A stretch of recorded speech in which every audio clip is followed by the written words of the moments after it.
أعزائي المشاهدين، السلام عليكم ورحمة الله وبركاته، وأهلا بكم مجددا مع نشرة الأحوال الجوية.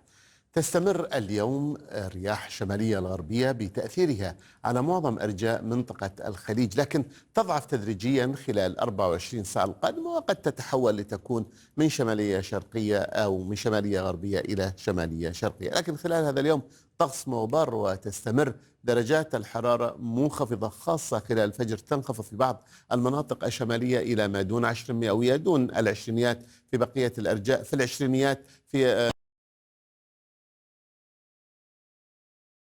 في أرجاء من بعض المناطق الشمالية كأقصى درجة حرارة متوقعة. الطقس المتوقع خلال 24 ساعة القادمة: مسقط تشهد يوما مشمسا ودرجات حرارة في أواخر العشرينيات منتصف العشرينيات، في دبي مع طقس مشمس. الدوحة تشهد يوما مشمسا ودرجات حرارة في أوائل الثلاثينيات، كذلك الحال في الكويت.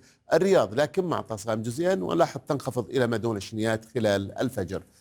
درجات الحرارة في منتصف الثلاثينيات في المدينة المنورة، مكة المكرمة، مع طقس من مشمس إلى غائم جزئيا، في حين تشهد مكة المكرمة يوما غائما. اليمن من المتوقع أن تشهد يوما غائما في صنعاء، مشمسا في عدن، ودرجات حرارة في منتصف العشرينيات. منطقة بلاد الشام التي تشهد يوما ماطرا في بيروت، مشمسا في عمان، القدس الشريف، ودمشق، درجات الحرارة في العشرينيات، عدا بيروت التي تشهد درجات حرارة دون العشرينيات، لكن درجات الحرارة تنخفض خلال الفجر في بعض المناطق إلى ما دون 10 مئوية كأدنى درجة حرارة متوقعة. بغداد تشهد يوما مشمسا ودرجات حرارة فوق الثلاثينيات، كذلك والحال في البصرة. أعزائي المشاهدين، شكرا للمتابعة، إلى اللقاء.